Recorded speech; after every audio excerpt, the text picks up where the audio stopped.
Hi, I'm James Wigger. I'll be the lead mentor of the Philomath First Lego League or FLL team. Have my camera on for a second so that you can see my face. I'm going to turn it off in just a moment. I just figured if I'm introducing myself, it'd be good for you to see what I look like. All right, so camera's going off and I'll get into the presentation. So, First Lego League coming to Philomath. Well, coming back anyway. Do an overview here of what First is, talk about Fred, talk about First Lego League, the timeline for the FLL season. I'll describe a competition, cover some lessons learned, and share a few pictures with you.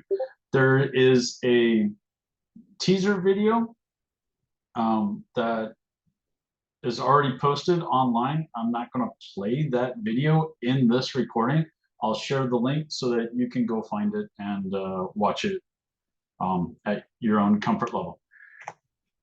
All right, so what is FIRST? FIRST it stands for First Inspiration and Recognition of Science and Technology. Need to emphasize with some families that this is not battle bots. We're not building bots that destroy other bots.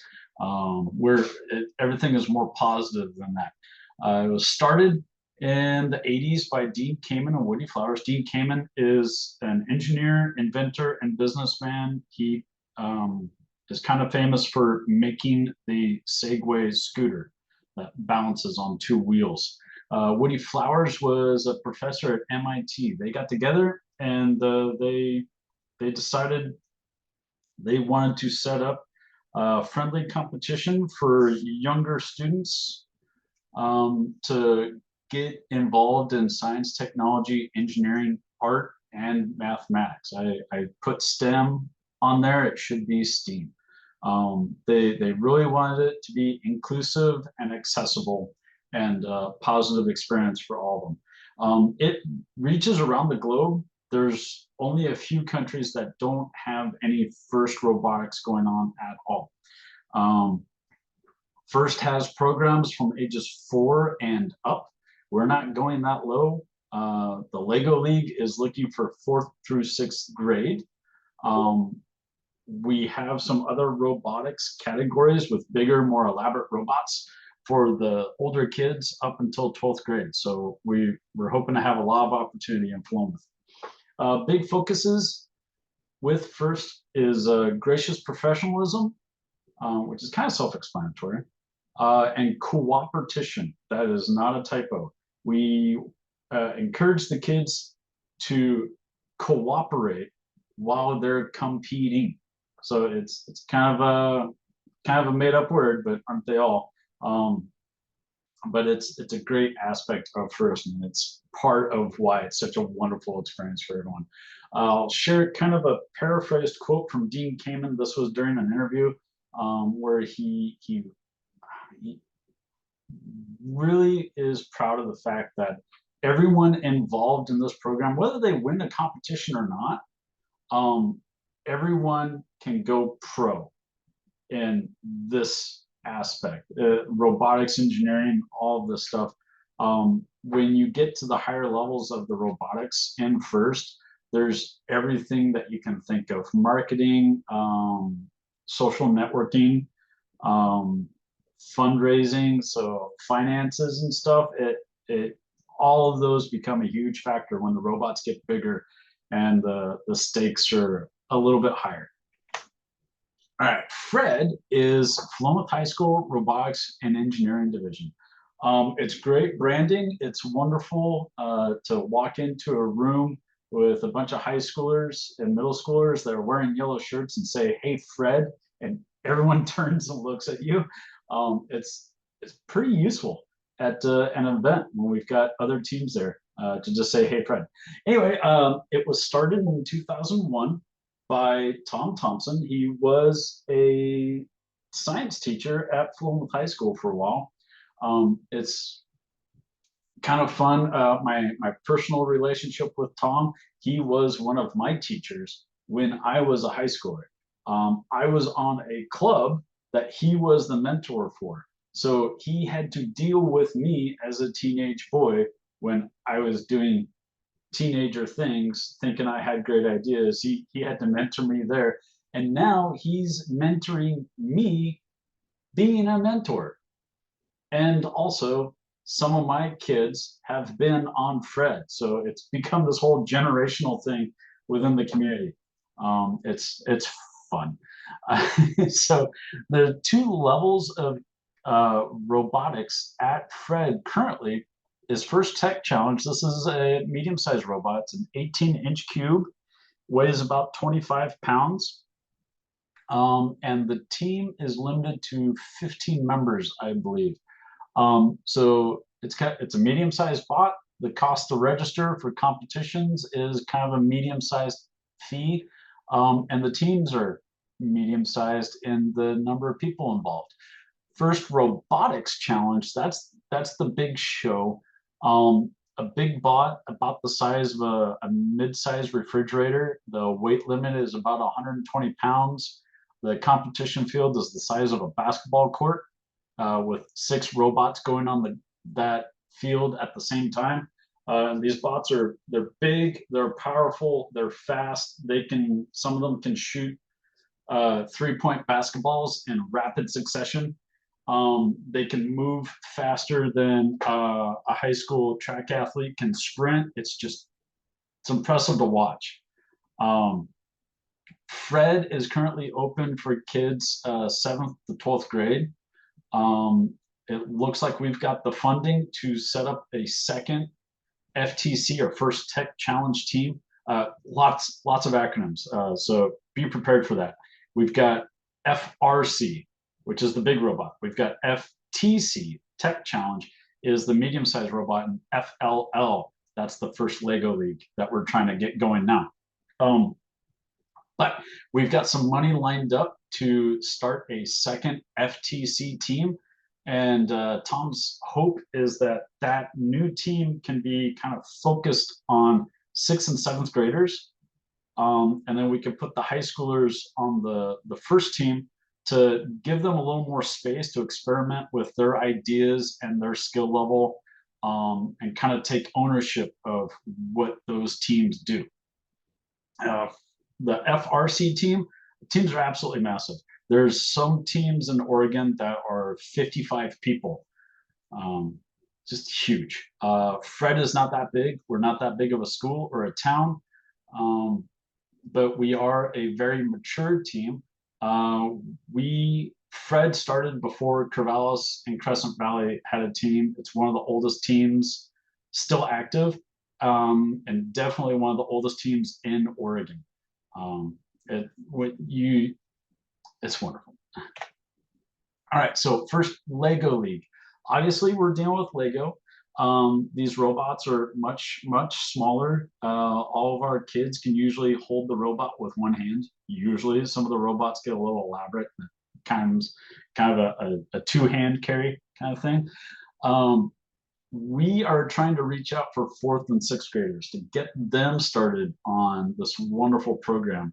I'll be honest with you, part of the idea is we're trying to grow Fred, and why not get younger kids interested in robotics so that they can just transition to Fred seamlessly, right? We'll make a pathway for them. FLL will work with Fred team members. It's good outreach and growth for Fred. Some of the team members started on first Lego League, and now they're doing great things in the high school. So it will hopefully become an ecosystem that kind of supports itself a little bit. With FLO, we're limited to 10 team members per team. In 2019, we had 25 or 26 kids that made it all the way to the competition. So what I did is I registered 3 teams, and I split the kids up as evenly as I could across those 3 teams so that everyone was involved.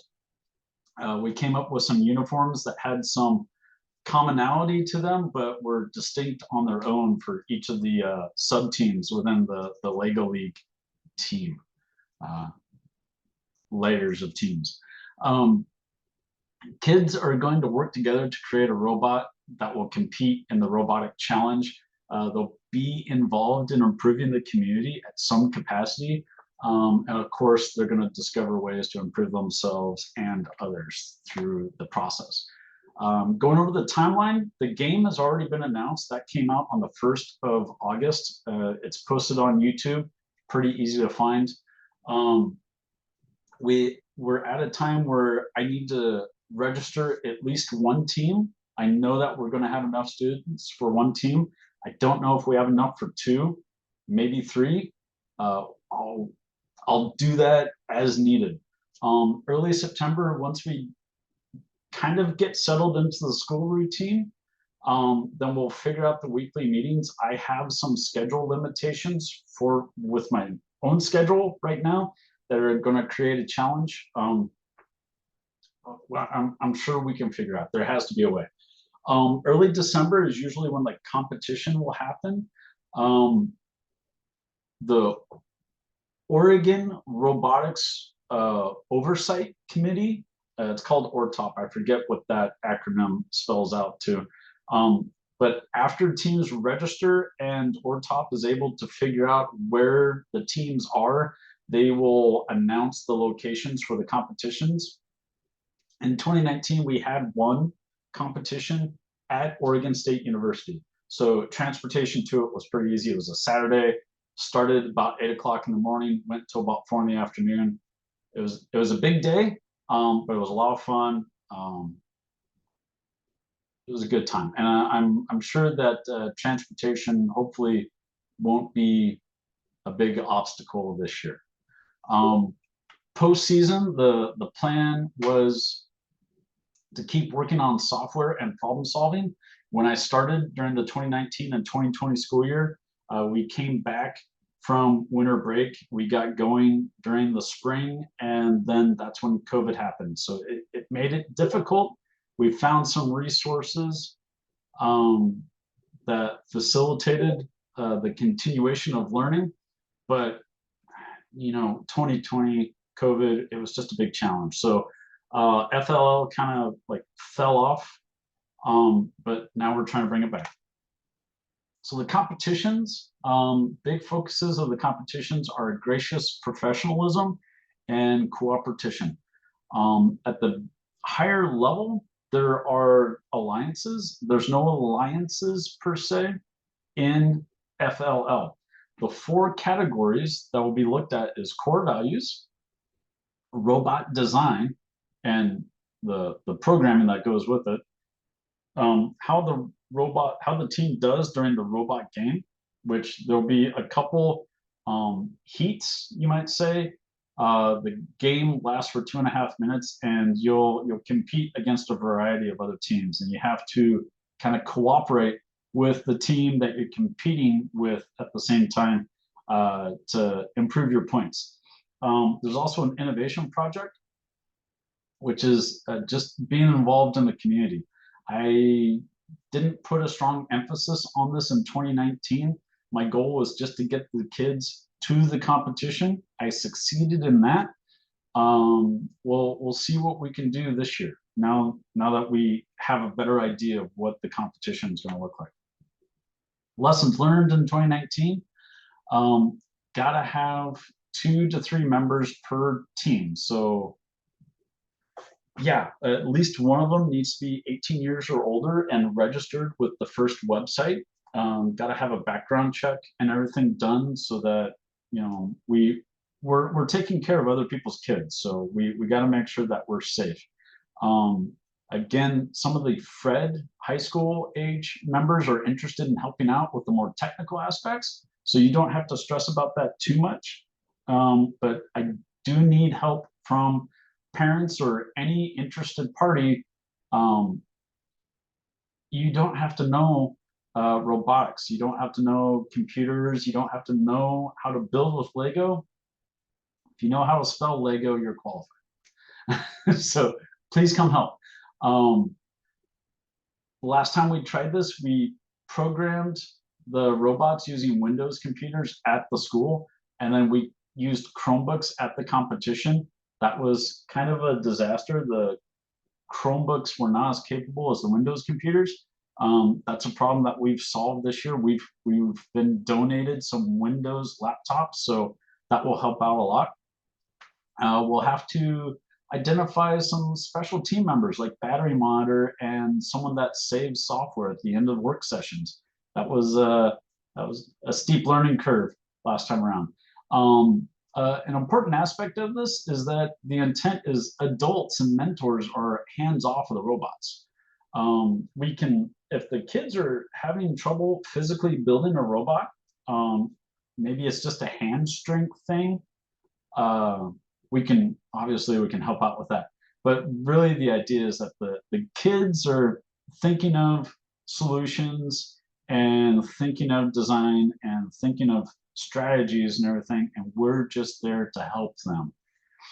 Sometimes they overthink things, and it's a benefit that we aren't as technical into it as they are, so that we can ask the simple questions and get them to step back and think about the more simple things that sometimes they just, again, they overthink it, and they make it more complicated than it needs to be. So asking the low skill questions can really help them out.